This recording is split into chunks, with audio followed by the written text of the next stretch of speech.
Hello, everybody. Welcome along. My name is Benjamin Bloom. This is the Benjamin Bloom Football Channel. Please leave your bias at the door and join us for our review of day 4 of Euro 2020. 3 more games, another 2 groups to discuss, another 1 group kicking off. A goal from halfway, virtually, and probably the worst game of the tournament so far. So plenty to talk about. There are your results from yesterday.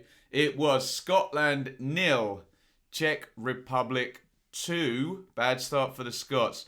Poland 1, Slovakia 2. A big win for Slovakia. And in the evening, Spain 0, Sweden 0 in quite a hard watch along. If anybody joined me for that last night, if you wanna laugh, go back and check that out on the channel. Anyway, let's talk about the games with some goals in first. Goals don't mean everything, do they, in terms of entertainment? We sometimes get a good 0-0 draw, but hey, that one wasn't. Anyway, Scotland versus Czech Republic. Marshall in goal for the Scots. Cooper, Hanley, Hendry, O'Donnell and Robertson, the wing-backs. Armstrong, McTominay and McGinn in the midfield 3 with the size and presence of Dykes with the sort of pace of Krissy. Up front for the Czechs, the excellent Tomáš Vaclík in goal. Soufal of West Ham, Cheluska, Callas of Bristol City and Borrell across the back. The other West Ham player, Souček, with Kral, and ahead of their Masopust, Darida, Yankto. And up top, a bit of a virtuoso performance by Patrick Schick, and let's just get this out of the way. Our day 4 MVP is Patrick Schick. Let me know if you think differently in the comments below. And why is he the MVP? A brilliant brace. Glancing in the header, beautifully guided that towards the end of the first half. And let's be fair, the Scots had started the game well on the front foot, pressing. They do create chances, but it's a classic, this one. It's one team with endeavour and, no small amount of bravery, and another team with a goalkeeper that plays really well and a striker that plays really well. And we know which team wins, don't we, in those type of situations. And sadly for the Scots, they didn't have the goalkeeper in great form and the striker in great form. And do we stop for goal of the tournament already? This is a sensational goal by Patrick Schick. It's a counter-attack. It's literally a shot deflected. I'm not even sure if there's a pass to play him in. And first time on the run, you can see from pretty much the halfway line, he hits the shot left-footed. And take David Marshall out of the equation. His starting position is not good. I think when a lot of people have frozen it when the corner's taken. He's very, very high up. Maybe he is too high. He does make moves back. What you do have to say is in the situation, the shot from Schick is basically perfect, isn't it? There's not many places he can put that to beat Marshall, who by the time the ball drops over him into the net, is on the goal line. And it's just a brilliant shot by Schick. Think about it being on the run. Think about the distance. And also, he curls it outside to inside, and Marshall can't read the flight. It's a fantastic goal by Patrick Schick, certainly up there with Yarmolenko's goal. For Russia 2 nights ago now, and that was enough for the Czechs. As you can see, though, look at the shot map. Oof. Remember, in for goal, we now get XG on SofaScore as well. Everyone has a different model, so looks like SofaScore's model's a bit stiffer than Infogoals, but certainly Scotland, look at the shot map, created lots and lots of chances, did not take any of the 19 shots to 10. 2 big chances apiece in the game. I have to say, the 2 big chances for the Czechs came at 2-0, so the game state was really altered by those 2 excellent finishes by Patrick Schick. You've got to play the game state, though, haven't you? And we can look at the numbers, but game state is a really, really big thing that the numbers don't tell us. And Scotland will feel on a different day if Vlasic in goal doesn't save everything and Schick doesn't have those 2 great finishes at 0-0 and 1-0. Maybe they could have got something, but it's ifs, buts and maybes for the Scots. Let me know what you think on Scotland 0, Czech Republic 2. And there is your Group D table. The Czechs go to the top of the table, and it's England versus Scotland on Friday, Croatia versus Czech Republic. And we do have a situation now where if the Czechs beat the Croats and England beat the Scots, positions 1 and 2 are obviously already sorted, and we could have someone essentially going home in the next round as well. For example, or could we? No, I don't think we could with that third place thing. It really is going to take it to the last game. Anyway, certainly advantage Czechs and advantage England. I'm just thinking, even if you're on 0 points and someone's on 3 above you, you can still catch them. And we think 3 points could do the business with the 4 teams qualifying from third place. Let me know what you think in the comments. Scotland 0, Czech Republic 2. And over in Group E, this is our first game there. It's Poland 1, Slovakia 2. Really good win for the Slovaks, who were considered real outsiders, weren't they, in the group with Poland, Sweden and Spain also. They're out in front now, and we know that Spain and Sweden drew, so yeah, looking like favourites to qualify now. It's how things can change in a 3-game group. There's your Polish team. Szczesny, who we're familiar with from his Arsenal days. Berezinski, Glick, Bednarek, another Premier League player there. Rebus, Klich of Leeds, Krakowiak, Linetti, Josviak of Derby, Zielinski, and the big name, Lewandowski of Bayern Munich up top. For the Slovaks, there's Dubravka. We're familiar with him from Newcastle, aren't we? Pekarik, Shaka, Skriniar, Hubakan or Chan, Chromoda, Kuka, Hasalan, Hamšík, Mack, and Duda. And Slovakia going to get the win in this one. Here's the opening goal. It's a really, really nice run in the first instance. It's one of those where he goes in between the 2 defenders and they kind of get a little bit close to each other, don't they? Which does allow just the little slalom run to go through from Mack, the sort of inside left forward. He hits the shot right-footed, hits the post, bounces off Szczesny. So all of that good work is going to go down as an own goal, but it is what it is. The ball's moving away from the goal after it hits the post. That's his shot done, essentially. But great work, and the opening goal there for the Slovaks. Here is the equaliser, which is really quite nicely worked by the Poles as well. A couple of good bits of passing. There's the cutback, and it's Linetti on the left foot straight after half-time. You see that 45-28 on the clock. He doesn't quite keep hold of it, but what has allowed him to have such a sort of tepid shot go into the back of the net is the good passing has really put Slovakia in an undesirable position there. Look at all the back four all gathered together, all the defensive players there. And the Poles get the equaliser, Linetti stroking in.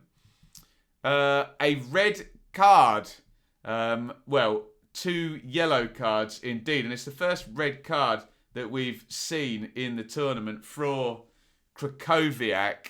And the game hinges, does it? I guess on that one, because just 7 minutes later, it is Skriniar from the corner. It's half cleared touch. It's a really good finish, actually. Smacks it right-footed to Szczesny's right-hand side, drilled into the corner.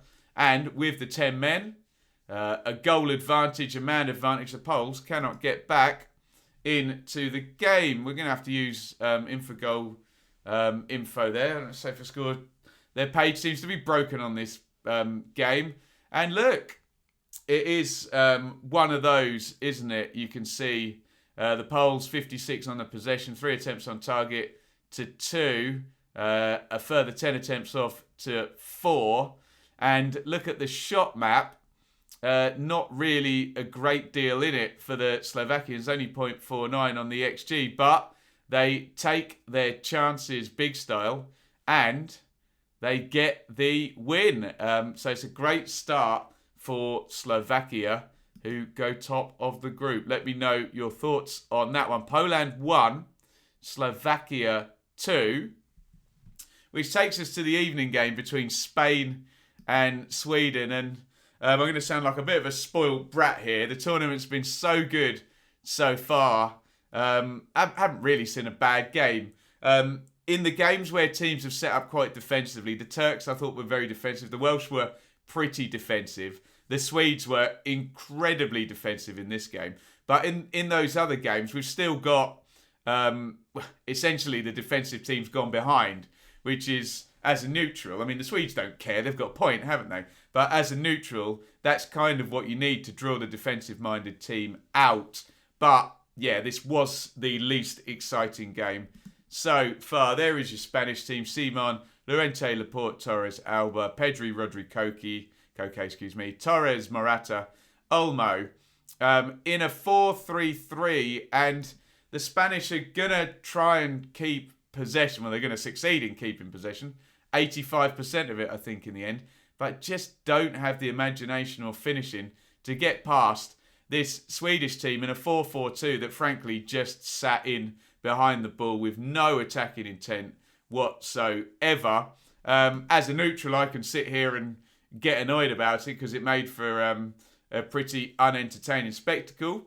Sportsmen, look, they came up against a, quote, bigger, better nation or whatever, and they got the point, so you can't knock it. I suppose the clean sheet is the justification, isn't it? Olsen in goal, Lustig, Lindelof, Danielson, Augustinsson, cross midfield, Forsberg, Ekdal, Olsen, Larsen, Berg, and the dangerous-looking Isak up front. He looks a player, doesn't he? The number 11.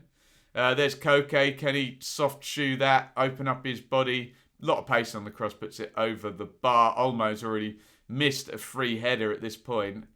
Morata clear 1v1. Puts too much on it. Sticks it round the post. Spain should have had the lead. But then look at this. Spot the ball there. Number 6, Llorente, back on the line. Blocking... crikey. Forgotten his name. Isak, shot on the goal line. Flips up, hits the post and into the arms of Simon, the goalkeeper. Just one break away there. And they nearly took the lead, the Swedes. That's the game plan, I suppose. Nearly worked in an even better way. Look at that in the second half. Squared by Isak to Berg. What a miss. Open goal, balloons it up in the air. Little bounce, but takes his eye off the ball. The Swedes really should have scored in this game, despite having virtually no attacking intent other than to play off the break. They did create 2 big chances with their 2 big attacks, which the Spanish will not be happy with, the fact that they could have lost this game against a team that seemed perfectly happy with a 0-0 draw. Free header from Gerard Moreno. Look, you see he's got his feet virtually on the 6-yard line. Good save by Olsen in the goal. And I mean, look at it. And it's just an odd game. The fact that the Swedes created 2 big chances of 15% possession. They just were not interested in having the ball. The 4-4-2, you could see narrow, everybody behind the ball. And look, the Spanish didn't have the imagination to break through. As I was saying in the watch-along last night, can someone, in a situation like this, where you're basically going to surrender all of your players into defensive positions and your front line of defence are your front 2, which essentially becomes, Spain weren't going to commit an entire 10 players forward to attack. It essentially becomes a sort of 8 or 9 v10 outfielder attack versus defence game. Therefore, Sweden have a numerical advantage. So, can you pass through the lines at speed and create a big chance? Can someone beat a man? Can you put a creative ball over the top, a cross in and win during physicality? Because Spain, yes, they did create chances, but it did really feel like, for example, that big Morata chance comes from a mistake, and then the 2 headed chances are from crosses. So they didn't play with enough imagination, variety in attack and in passing, and it was just a hopelessly dull match to watch, if I'm not sounding like too much of a spoiled brat. But look, give Sweden some credit. They had the plan. And I cannot believe they created 2 big chances. Spain obviously creating 5 and a massive XG of nearly 3, but just not clinical in the slightest, were they? Look at all the big red blobs. Those are shots inside the penalty box. Plenty of them, for goodness sakes. There's shots inside box 11 for Spain. And yeah, look, Olmo sticks that header in the first half. Morata the 1v1. That's when the game gets away from Sweden. But the more entrenched Sweden became, the more enabled they became by Spain missing the chances. And you could just tell it was going to go 0-0. And it went the distance. Let me know your thoughts on Spain v Sweden. Or don't. Maybe we'll erase it from our memory. But look, the Swedes have a point. And there is the state of the group there. So look, it's been a great day for Slovakia yesterday. We're talking about MVPs. And in terms of Patrick Schick being our MVP yesterday, Slovakia are our MVP team based on who had the best day yesterday. They surely did, didn't they? Getting a win and then a draw in the other game really gives Slovakia a huge chance now of qualifying. And if Sweden are as defensive against the Slovaks, those are the next 2 games. Spain versus Poland. Poland on 0 points, obviously. But look, if the Slovaks can get a point against the Swedes, they should be all but there with, to mention it once again, the fact that 4 third-place teams go through those with the most points. And we suspect it will be 3 and 4 points that the third-place teams, unless we get a strange group where lots of people, or 3 teams win a game, draw a game, and then draw another game, and you get a whipping boy in there. Is that going to be what happens in Group F? I wonder. We'll find out very soon, because they kick off today in Group F. Hungary versus Portugal at 5. France versus Germany. The group of death. I like to call it the group of trophies, because France, Germany and Portugal, France and Germany particularly, have got quite a lot of championships in between them. Join me at 5 o'clock, as you can see, for Hungary, Portugal, and 8 p.m. for France versus Germany. Excuse me, another 2 watch-alongs today, and we're going coast to coast in the evening. It's going to be a long night. Come and join me. Always good fun and great chat in the watch-alongs as ever. Let me know your thoughts. I've had my say. Now you have yours. On each of those games yesterday, the Czechs beating the Scots 2-0, the Slovaks beating the Poles 2-1, and a 0-0 draw between Spain and Sweden. And my MVPs, Patrick Schick and the Slovak team. Let me know your thoughts if you think different. That was review day 4 of Euro 2020. The tournament rolls on, and I will see you tonight for 2 more watch-alongs. Thank you for watching. Over and out. Thank you so much for watching. If you enjoyed this video, please hit the like button to see more videos from this channel. Hit the subscribe button, and to be notified every time we upload, ring the bell for those notifications to come through on your device. If you really want to support the channel and me as a content creator, I will be eternally grateful if you head over to the merch store and grab something, or support over on Patreon, patreon.com/Benjamin Bloom. Thank you for your time. Go and watch another video.